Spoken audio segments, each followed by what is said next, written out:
coletiva de Fernando Diniz foi bem interessante aqui na Neoquímica Arena. Não falou só Diniz, né? Falou o Diniz e falou também o André, né? Numa espécie de zona mista, que não é zona mista, que na verdade é coletiva. E te falar, foram uma das coletivas até melhores do que o que a gente vê às vezes no Maracanã. Ele falou sobre o jogo, eu vou falar um pouquinho nesse vídeo aqui também, vou botar trechos aqui, o André também falou. Vou destacar, obviamente, também a pergunta que eu fiz, que eu acho que é a que tem mais interesse pra galera, mas tivemos outras boas perguntas também. Eu sou Gabriel Amaral, sou jornalista por formação, tricolor de coração. Se você não conhece aqui o Raiz Tricolor, pode se inscrever aqui embaixo. Se você já conhecia, você também pode se inscrever, tá liberado para os dois.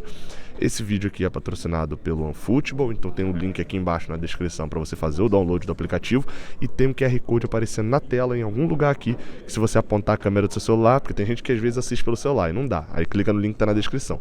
Mas tem gente que assiste na TV, tem gente que assiste no computador, aponta aí e faz o download do OneFootball. É um aplicativo que vale muito a pena, aplicativo de futebol que tem notícias ao vivo, resultados, tem muita coisa importante e legal para você, beleza?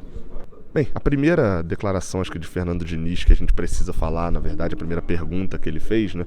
A gente teve algumas perguntas, etc, enfim, que foram interessantes ali sobre Libertadores e tal, mas acho que o ponto que mais pegou, sem dúvida nenhuma, foi, inclusive, eu fiz essa pergunta, fiz duas, né? A famosa, duas em uma. Foi sobre o planejamento para o ano que vem. A vontade... Diniz, assim, ele foi perguntado por uma repórter daqui, da Rádio Bandeirantes aqui de São Paulo. E nessa pergunta, ele foi perguntado sobre ficar aqui no Fluminense ou não. Bem, perguntado sobre isso, Diniz respondeu o seguinte. Falou que já tinha falado sobre isso. Ele falou que o Fluminense tem eleição pela frente, então ele não vai definir isso precipitadamente, que todo mundo sabe que ele tem um carinho. Enfim, ele repetiu meio que a resposta do que ele já tinha falado em outra coletiva, mas destacou esse ponto. Bem, e aí ele diz que não precisa se apressar, que ele está mais preocupado agora em fazer o Fluminense terminar o melhor possível na tabela de classificação para garantir essa classificação para Libertadores de fato, né? Porque a classificação não está garantida, mas ela não está garantida de fato. Qual que é a outra questão? Que aí foi onde eu perguntei, eu não tinha perguntado, essa foi perguntada pela repórter Band News, mas eu fui um pouco mais a fundo, né, aproveitando para poder aprofundar, perguntei depois, que era o seguinte, assim, que é algo que me assusta, que é por que essa eleição, ele coloca como uma condicionante o fator da eleição, e se isso não pode atrasar o planejamento do Fluminense para o ano que vem. Vamos lembrar, a eleição está marcada para o dia 26 de novembro, o Brasileirão acaba no dia 13 de novembro. O Fluminense tem ali 2 semanas para acabar o Brasileirão e começar a planejar, a renovar e etc. Me parece que está em negociação a questão mesmo, porque ele chega a dizer que... Resumindo, eu vou botar o trecho da resposta dele aqui para mim, tá? Mas resumindo o trecho da resposta é o seguinte, é que tá tendo indicação de nomes, tá tudo caminhando, na verdade só não houve a assinatura ainda da renovação. Tem só um mínimo entrave. Aparentemente é só isso, assim.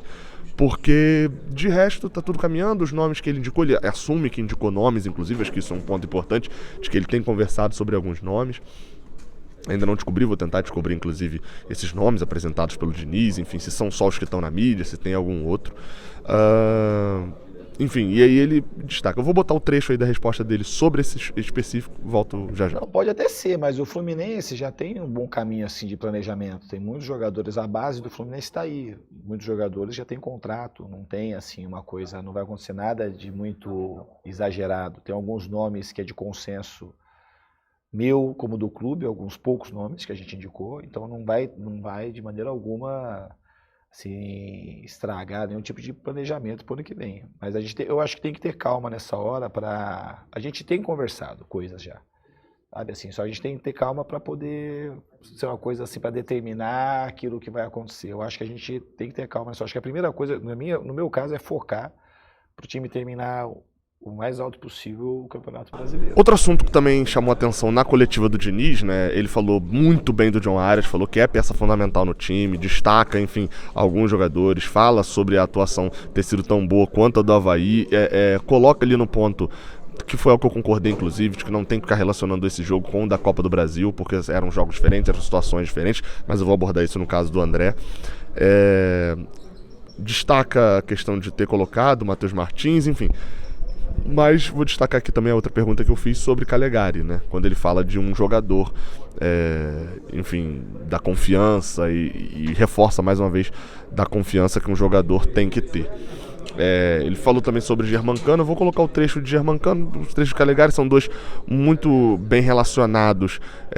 A relação que ele tem com os jogadores, a confiança que o jogador tem. Então eu vou botar um trechinho da resposta dele sobre Germancano, que chegou a números bizarros, né? Germancano está perto de igualar Magno Alves, que fez isso em 2002, no ano em que o Fluminense voou, jogou muitos jogos, jogou mais jogos do que está jogando esse ano, e Magno Alves foi excepcional até, tanto que é o que é até hoje. Então eu vou botar um trechinho da resposta do Germancano, mas vale a pena você ir lá na Flu TV também acompanhar o trecho que ele fala do Calegari. Só é isso do Cano. Eu tenho uma relação muito especial com o Cano. Tem jogadores, alguns jogadores, que você tem assim uma conexão imediata. E aconteceu isso comigo, o Cano no Vasco. Acho que eu passei no Vasco para ajudar o Cano a terminar bem a temporada. Acho que para facilitar ele vir para o Fluminense, porque eu fui até consultado, mesmo eu não estando aqui, sobre a vinda do Cano, pela relação que eu já tinha que eu tenho com o Mário, com o Paulo Angione. Eu falei, pode levar que você vai ganhar um excelente jogador, um cara que faz gol como poucos e uma excelente pessoa. Então o Cano hoje ele é uma referência não só como jogador e como artilheiro, que ele tem essa conexão comigo, com o time, com as coisas que eu penso sobre futebol e com as coisas que eu penso sobre a vida. Então ele é um cara que comigo assim, ele é de uma extrema confiança. Você vê que é um cara que idade que tem, joga praticamente todos os jogos 90 minutos, tem saúde, treina todos os dias e está terminando a temporada de uma maneira singular. E por último, eu vou destacar o que falou André, tá? Porque achei também bem relevante. André veio dar uma coletiva, né, aqui também para os repórteres que estavam aqui. Enfim, eu até ia aprofundar na questão dele com o Martinelli. A minha pergunta era sobre a relação dele com o Martinelli em campo, como funcionava sobre ele ser primeiro volante, ser segundo volante, como funcionava essa dinâmica deles, porque ele fala que o Martinelli é um jogador mais agudo, mas por outro lado a gente vê também por várias vezes o Martinelli vindo fazer o primeiro volante, né? Então a gente não sabe ainda exatamente como funciona essa historinha. Agora, eu acabei perguntando ele, como já tinha tido duas perguntas sobre isso, eu perguntei ele sobre Xerém.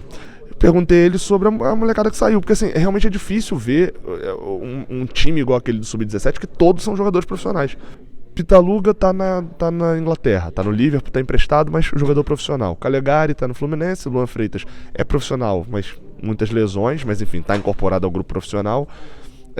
Talvez o outro zagueiro, né, o Davi já chegou a jogar ali e tal, mas ainda não vingou 100%, mas Sub-23, tal qual o Marcos Pedro também está no Sub-23, aí ele, Martinelli e o Wallace estão no Fluminense. O Wallace já é profissional pelo CRB também, e no ataque Marcos Paulo está na segunda divisão da Espanha, né, acho que é o lanterna da segunda divisão da Espanha. João Pedro está na Inglaterra e tá voltando o Luiz Henrique tá no Betis também, tá na Espanha, mas esse tá na primeira divisão e tá bem. Então assim, todos os jogadores vingaram, a maioria estão na Europa, e o meu ponto era o seguinte, o quanto que ele acha que é um recado também para os jogadores que se precipitaram. Eu não quis fazer essa pergunta direta, né, mas os jogadores que se precipitaram e saíram cedo e estão mal na Europa, enfim, e quanto que ele acha que ele é exemplo para os jogadores que estão vindo, para os mais jovens, de que ele ficou, está sendo destaque, criou a relação com o Fluminense, e quando ele sair, ele vai sair pronto, não vai sair adoidado para a Europa. A resposta dele é um pouco mais política, óbvio, ele é amigo dessa galera também, mas dá para você perceber aí o tom da resposta dele. Essa é uma pergunta que surge bastante nessa coletiva. É normal, né, porque não só aqui no Fluminense, mas em todos os times do Brasil, um garoto que sobe da base se destaca. Já começa a ter muita sondagem, a rolar muitos boatos dos times de fora. Acho que todo mundo que sobe assim, pensa assim em jogar na Europa, mas eu particularmente estou muito feliz aqui no Fluminense. Estou indo passo a passo, acho que as coisas estão acontecendo no tempo certo, então acho que isso de ficar pensando, acho que atrapalha. Então eu deixo essa parte para o pessoal que cuida disso do lado de fora e procuro o máximo empenhar no dia a dia, no treino, nos jogos, procurar estar na seleção do campeonato, procurar estar sempre entre os melhores. Acho que isso é muito, muito mais importante do que ficar pensando nisso aí. Fico muito feliz também pelo reconhecimento do torcedor que tem por mim, então isso que motiva mais ainda tá jogando, tá dando a vida, tá se impondo dentro de campo.